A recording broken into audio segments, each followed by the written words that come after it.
mi sesión bibliográfica del módulo de geriatría y mis asesores para esta clase fueron el doctor Rogelio Moctezuma, médico externo, geriatra, la doctora Alexa Ramírez, residente de 4º año de geriatría, y el doctor Andrés Flores, residente de 2º año de geriatría.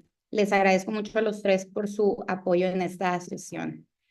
El artículo que vamos a ver el día de hoy es este que está en la pantalla, que se publicó en la revista JAMA Open.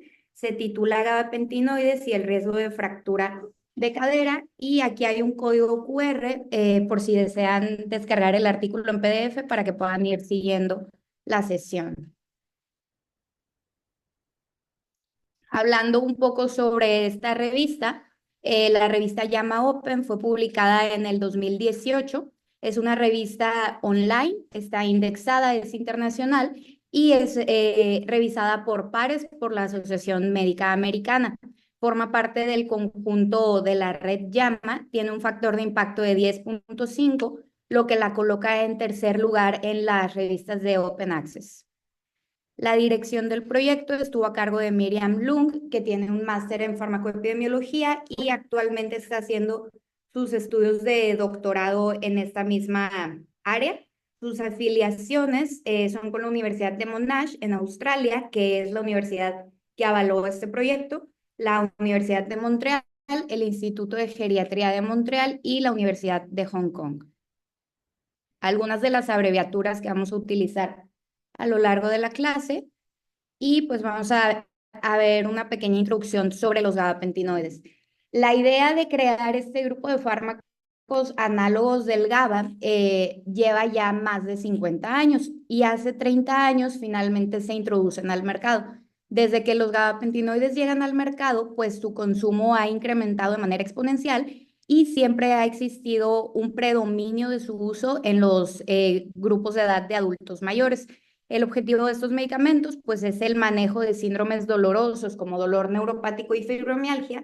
Sin embargo, se llegan a utilizar como fármacos de segunda línea para algunos síndromes convulsivos y para otras condiciones de dolor crónico, a pesar de que su uso en estas condiciones, pues, todavía no está bien descrito. La razón de que estos medicamentos han ido aumentando cada vez más en su consumo es que se consideran o se han considerado por mucho tiempo como una alternativa más segura y más inocua al uso de los opioides. Y de hecho esto se refleja en que entre el 2015 y el 19 ha habido una disminución del uso de opioides y el aumento gradual del uso de los gabapentinoides. Aquí hay unos cuantos datos. Entre el 2018 y el 2023, la gabapentina fue el 6º fármaco más vendido en Estados Unidos y la pregabalina fue el 10º fármaco más vendido en el mundo, y ya van 6 años aproximadamente que la pregabalina persiste entre los primeros 50 medicamentos dispensados en todo el mundo. Unos cuantos antecedentes. En el 94 es cuando finalmente sale el primer gabapentinoide al mercado, que fue la gabapentina, y se comercializó como un antiepiléptico.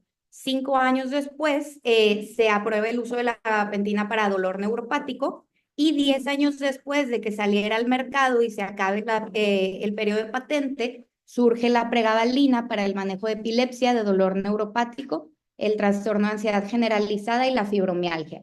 Fíjense cómo en un periodo de tan solo 15 años la prescripción de pregabalina aumenta un 300% desde su salida al mercado, y en el 2019 la Sociedad Americana de Geriatría incluye a los gabapentinoides en su lista de los criterios de Beers, que es una lista que emite esta sociedad para advertir sobre fármacos que pudieran ser inapropiados en adultos mayores.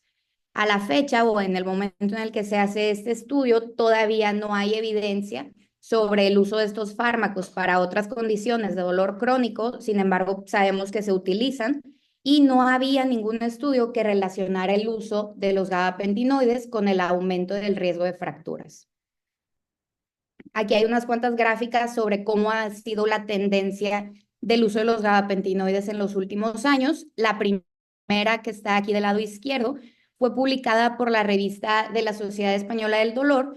Fíjense cómo a partir del 2002 el número de gabapentina dispensada ha ido en aumento y cómo en el momento en el que se introduce la pregabalina, pues se dispara incluso por encima del uso de la gabapentina.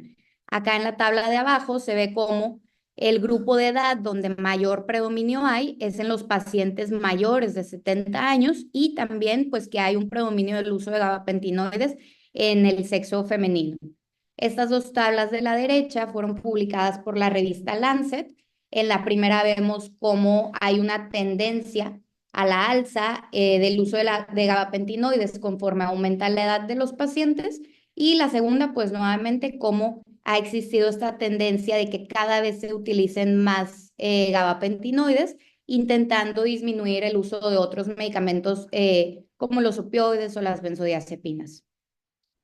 Hablando sobre su mecanismo de acción, a pesar de que los gabapentinoides son análogos estructurales del GABA, no actúan sobre los receptores GABA. Su mecanismo de acción se describió y se sabe actualmente que es en las neuronas de la raíz dorsal.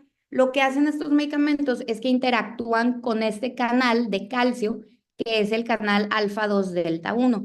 Este canal de calcio es responsable de la entrada de iones de calcio al las neuronas para que estos iones de calcio liberen neurotransmisores y pues estos neurotransmisores participen en las vías nociceptivas. Lo que hacen los gabapentinoides al bloquear estos canales de calcio, pues es que impiden la liberación de neurotransmisores y con ello disminuyen la percepción del dolor. Actúan sobre vías serotoninérgicas, de noradrenalina, entre otras.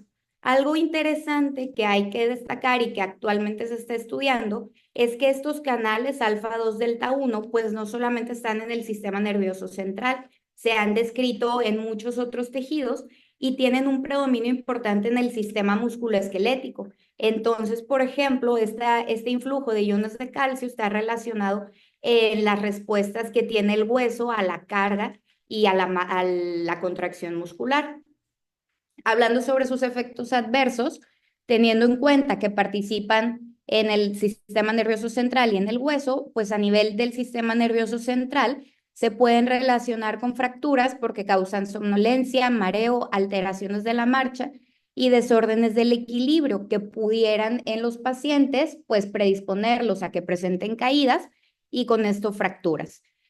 Hablando de sus efectos en hueso y en sistema musculoesquelético, se ha visto que tienen respuestas anabólicas, causan cambios tanto en mineralización como en la forma en la que se estructura el hueso y aumentan la resorción ósea. Hablando sobre las fracturas de cadera, pues se consideran actualmente ya un problema de salud pública y el costo o la carga que representan a los sistemas de salud, si se fijan en esta imagen, es actualmente muchísimo mayor que el costo que representan los eventos cerebrovasculares y la enfermedad coronaria. ¿Qué es importante sobre las fracturas de cadera? Pues que con todo esto que viene de la inversión de la pirámide poblacional y que cada vez vamos a tener más adultos mayores, se estima que para el 2050 va a haber un aumento de las fracturas a 4.5 millones en el mundo. Actualmente, de los adultos mayores a 80 años, uno de cada 25 tienen una fractura de cadera al año y de estos, una cuarta parte fallecen en los primeros 12 meses. Es importante recordar, y sobre todo este va a ser uno de los mensajes que queremos que se lleven de esta clase, es que los adultos mayores debemos de tener consideraciones a la hora de prescribir medicamentos, sobre todo si estos adultos mayores tienen condiciones como fragilidad y enfermedad renal crónica. Hace un momento mencioné que los criterios de Beers son una guía que emite la Sociedad Americana de Geriatría y que advierte sobre el uso inapropiado de fármacos. En el 2019, la Sociedad Americana de Geriatría incluye a los gabapentinoides como medicamentos potencialmente inapropiados y en su última actualización, que es en el 2023, advierte no solo sobre su uso en monoterapia, sino su uso combinado con opioides, no solo como factores de riesgo para que los pacientes presenten caídas, sino también que presenten depresión respiratoria y pues sugieren los ajustes a la función renal. En este código QR es un PDF para que descarguen la guía de bolsillo de los criterios de Beers y pues es la actualización más reciente. Hablando un poco sobre la fragilidad, esta se define como un estado vulnerable y de poca capacidad para recuperar la homeostasis después de un episodio estresante. Es un síndrome multifactorial que no está ligado precisamente a los adultos mayores, pero que sí se ha visto que aumenta conforme aumenta la edad. Hay dos formas en las que se define o se puede entender la fragilidad. Existe el modelo fenotípico que utiliza factores que nosotros podemos medir en los pacientes como el cansancio, la poca actividad física, la pérdida de peso, la fuerza de prensión, la velocidad de la marcha, y que muchas veces nosotros, o bueno, más bien los geriatras utilizan para su valoración geriátrica integral. Y hay otra forma de definir la fragilidad, que es con los índices de fragilidad.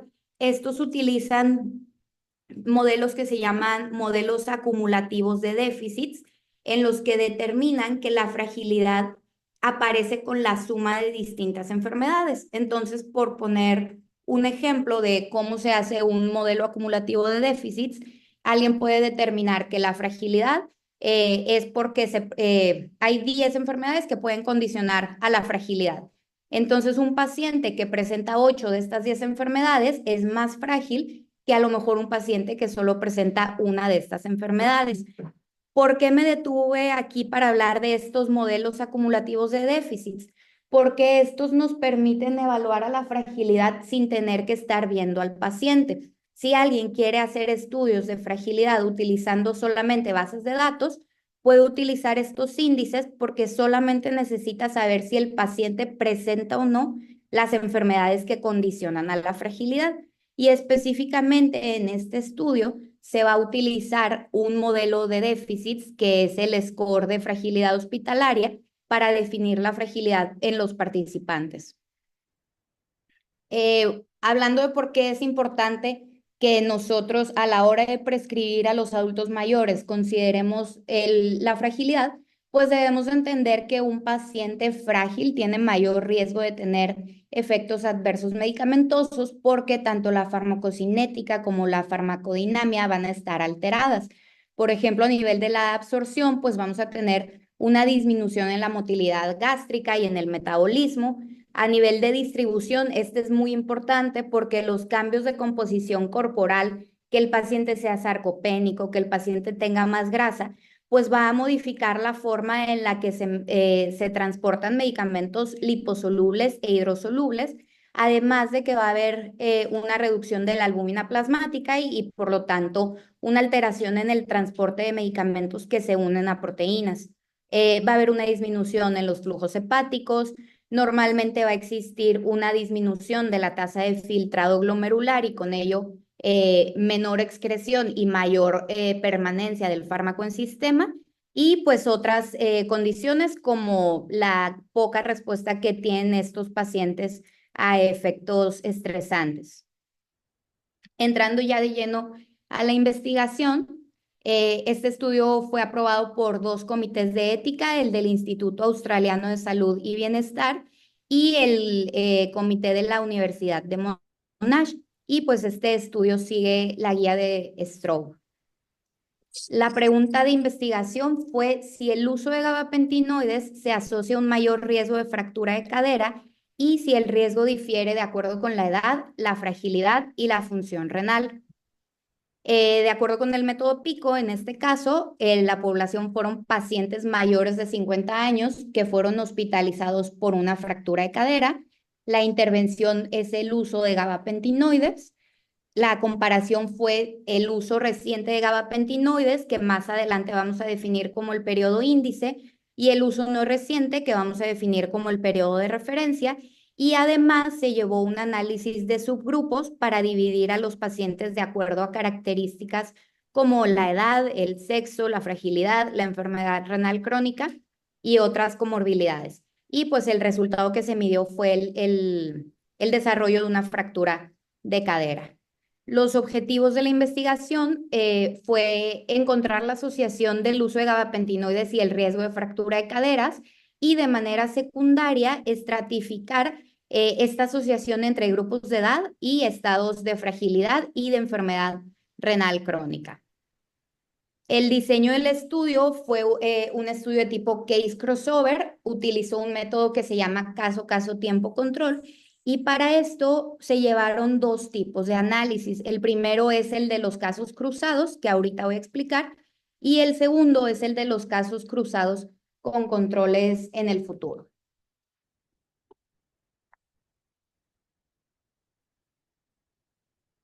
Hablando un poco sobre el diseño del estudio. Aquí lo que hicieron los investigadores es tomaron pacientes que se habían fracturado la cadera y que habían usado gabapentinoides en los meses previos. El momento en el que el paciente se fractura la cadera lo determinan como la fecha índice. Entonces lo que hicieron fue compararon al mismo paciente en dos momentos diferentes del tiempo. Un periodo inmediato a la fecha índice, que llamaron el periodo índice, ahorita voy a hablar un poco más de los días, y un periodo más anterior al que llamaron periodo de referencia. Entonces, a estos pacientes que se habían fracturado, compararon la probabilidad de que se hayan fracturado si usaron los gabapentinoides en el periodo índice o el de referencia. ¿Qué lograron los autores al hacer esto? Bueno, están comparando a la misma persona en dos periodos diferentes de tiempo y entonces con esto el paciente actúa como su propio control y con esto quitan muchos sesgos de selección o por ejemplo, tú puedes decir, bueno, todos mis pacientes van a tener X rango de edad o todos mis pacientes van a ser hombres o todos van a ser mujeres, pero al final van a haber factores que no vamos a poder controlar como que un paciente haga ejercicio y otro no, como que un paciente tenga más músculo y otro no, como que uno haya perdido peso y otro no. Entonces, en el momento en el que tu mismo paciente es tu control, pues quitas todos estos sesgos de que la población sea diferente y puedes tener una población muchísimo más grande. Sale un segundo problema, que es que, como dije hace rato, este estudio se llevó en un transcurso de 5 años y hemos visto que hay una tendencia exponencial del uso de gabapentinoides. Entonces aquí se enfrentan al problema de que a lo mejor estos pacientes habían caído en estas tendencias temporales donde se usan más gabapentinoides o son usuarios crónicos. ¿Cómo quitaron este problema del diseño? Incluyeron a los casos futuros. Estos casos futuros fueron controles pareados con los pacientes que se habían utilizado. Cada paciente aquí se pareó con 1 a 5 controles y entonces estos controles fueron personas que se fracturaron después de los periodos índice y de referencia que se estudiaron. Entonces, ya hablando un poquito más sobre los intervalos de los días, dijimos, la fecha índice es el momento en el que ocurre la fractura de cadera. Los 60 días previos se determina el periodo índice, que es un periodo reciente del uso de los gabapentinoides. Y luego el segundo periodo es el periodo de referencia, del día 180 a 120. Se deja aquí esta ventana de inactividad o periodo de lavado para que cualquier efecto residual del medicamento que se haya usado en el periodo de referencia, pues no contaminara el periodo índice. Entonces, este es el primer análisis que hace de los casos cruzados y aquí se ve el segundo análisis donde ya se hace este pareo con los casos que van a ser comparados al futuro y que son los pacientes que se fracturaron en el año posterior al periodo índice. Hablando un poco sobre las características de este diseño y de los diseños crossover, pues este fue un diseño autocontrolado y esto es lo que les expliqué hace rato, o sea, te quitas el sesgo de que estás utilizando población diferente porque tus pacientes son tu mismo control, comparas la misma exposición en dos momentos diferentes del tiempo, te aseguras de que controles factores de confusión y factores de sesgo, así como las tendencias temporales. De hecho, sobre estos factores de confusión y de sesgos, los investigadores del estudio, después de haber sacado todo el análisis estadístico, llevaron un segundo análisis de sensibilidad para modificar las tendencias temporales y además incluir en el estudio el uso concomitante de otros depresores del sistema nervioso central que también condicionan a caídas. O sea, no había manera de saber si estos pacientes además usaban alguna benzodiazepina o algún opioide o algún antiparkinsoniano que los haya hecho más predispuestos a tener la caída. Y entonces a la hora de llevar este segundo análisis de sensibilidad, pues también quitan estos factores de confusión y hacen que la veracidad de los resultados sea mayor. Y pues se lleva finalmente el análisis de subgrupos, donde no solo determinan el riesgo de que el gabapentinoide te cause la fractura de cadera, sino que te determinan el riesgo si eres frágil, si tienes enfermedad renal crónica, si tienes más de 80 años, menos de 80 años. La metodología, la población, los criterios de inclusión fueron pacientes mayores de 50 años que fueron ingresados por una fractura de cadera entre el 2013 y el 2018 y que habían tenido al menos una dispensación de gabapentinoides registrada antes de la fractura. ¿Cómo encontraron a esta población? Ahorita vamos a ver más adelante que utilizaron bases de datos administrativas. Utilizaron bases de datos de los pacientes que están hospitalizados, de los pacientes que ingresan al departamento de urgencias y la dispensación de gabapentinoides. En Australia hay una base de datos que registra las recetas que se surten y que los pacientes van a que le den el medicamento en clínicas, en hospitales, en farmacias, en tiendas. Y entonces de esta manera se pudo saber quiénes habían utilizado gabapentinoides en los periodos tanto índice como de referencia. Los criterios de exclusión fue que la exposición a gabapentinoides fuera antes del periodo de evaluación, antes del 2013, y que hayan estado hospitalizados más del 50% de la duración del protocolo, porque aquí los investigadores perdían la capacidad de saber si durante estas hospitalizaciones habían utilizado más fármacos que pudieran alterar los resultados. La recolección de datos, como les dije, se llevó a través de 4 bases de datos. La primera que está es la de las hospitalizaciones, tanto en clínicas particulares como públicas en Victoria, Australia. La segunda es la información sobre la llegada a los departamentos de emergencias. La tercera, que es la base de datos de los medicamentos prescritos que los pacientes van y surten. Y el último, un registro de muertes.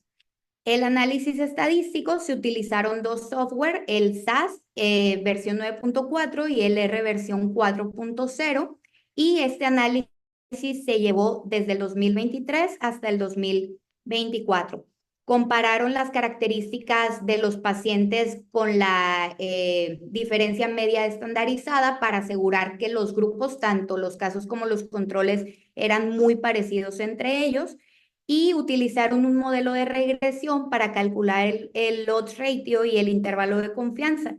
Posterior a esto, llevaron análisis adicionales de sensibilidad en el que incluyeron variables en el tiempo, es decir, modificaron estos periodos o estas fechas del periodo índice y de referencia, los hicieron más amplios y más estrechos, y además incluyeron el uso de otros fármacos depresores del sistema nervioso central para asegurar que no estuvieran ahí interponiéndose con los resultados. Las características de la población iniciaron con una población de 28,293 pacientes que cumplían con los criterios de inclusión, que eran mayores de 50 años y que habían sido admitidos por una fractura de cadera entre el 2013 y el 2018. De estos, 3,190 habían tenido el uso de gabapentinoides, o se había registrado que habían tenido esta dispensación de gabapentinoides en los periodos que ya habíamos platicado. Se excluyeron 244 pacientes que habían o estado hospitalizados más del 50% del estudio o cuya exposición a gabapentinoides fue previo al 2013, y nos quedaron 2,946 casos. Cada uno de estos 2,946 casos fueron macheados con 1 a 5 controles. Entonces, fíjense cómo nos quedan de los 2006, bueno, hubo 302 que no pudieron ser pareados y de los 2.644 participantes que finalmente llegaron al estudio, teníamos 12.920 controles. Aquí está una tabla sobre las características de la población. Más de la mitad de la población fueron pacientes mayores de 80 años. Hubo un predominio de pacientes del sexo femenino y además se dividieron a los pacientes de acuerdo a esta escala de fragilidad, que es el score de fragilidad hospitalaria, que sigue este modelo que habíamos hablado de déficits acumulativos. Este score tomaron como punto de corte 5 puntos. Los pacientes que tuvieran menos de 5 puntos se consideraban menos frágiles y los pacientes que tenían más de 5 puntos se consideraban más frágiles. Y en todos los grupos, pues se utilizó esta diferencia media estandarizada para asegurar que fueran muy parecidos entre sí, tanto los controles como los casos. Un poquito sobre las características de la población, incluyeron también una lista de comorbilidades, las más destacables y que además, a pesar de que es una población, o sea, se hizo en población australiana, si se dan cuenta, pues no es muy diferente de las comorbilidades de la población que nosotros vemos. 64% tenían enfermedad cardiovascular, 31% enfermedad renal crónica, 26% diabetes, 33% caídas y 29% osteoporosis, por mencionar las más relevantes. Y del lado derecho tenemos cómo además compararon en los análisis de sensibilidad que se llevaron posteriormente el uso de otros depresores del sistema nervioso, gabapentinoides, antidepresivos, antipsicóticos, benzodiazepinas y opioides. El análisis de subgrupos, el objetivo secundario de este estudio, pues fue ver la exposición de gabapentinoides y su riesgo de fracturas en pacientes con fragilidad y con enfermedad renal crónica. Entonces, esta es la tabla del material suplementario de cómo se distribuyó la población en los subgrupos. Y finalmente, los resultados del estudio. Aquí el resultado que vamos a estar utilizando es el resultado ya ajustado a los casos y los controles. Este es el resultado que obtienen después de hacer todos estos análisis, después de quitar las tendencias temporales y el uso concomitante de otros medicamentos. Entonces, de manera general, el uso de gabapentinoides se relacionó al riesgo de fractura de caderas en un odds ratio de 1.30 y fíjense cómo en el intervalo de confianza pues hay significancia porque no cruza la unidad. Específicamente en grupos de edad tenemos los pacientes menores de 80 años y los mayores de 80 años.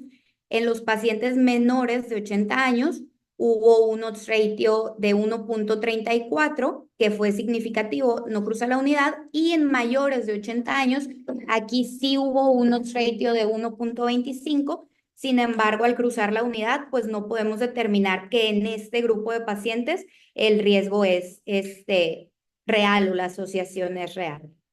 En los pacientes con fragilidad, los pacientes con mayor fragilidad, con un score mayor de 5 puntos, tuvieron un odds ratio de 1.75, casi bueno, de hecho, más de 2 veces más que la población general, y es estadísticamente significativo. Y en pacientes con menor fragilidad, pues es menor que la población general, sin embargo, pues no es estadísticamente significativo porque cruza la unidad.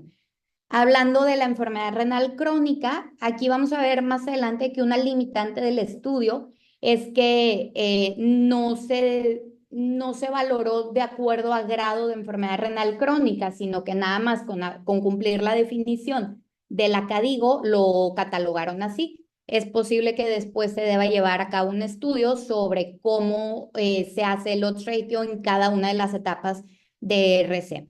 En los pacientes sin enfermedad renal crónica no fue significativo, pero en los pacientes con enfermedad renal crónica observamos el mayor odds ratio de 2.41 de que presenten una fractura de cadera con el uso de gabapentinoides. Las conclusiones del artículo es que la dispensación de gabapentinoides sí se asocia a un mayor riesgo de fracturas en la población general, con un odds ratio de 1.30.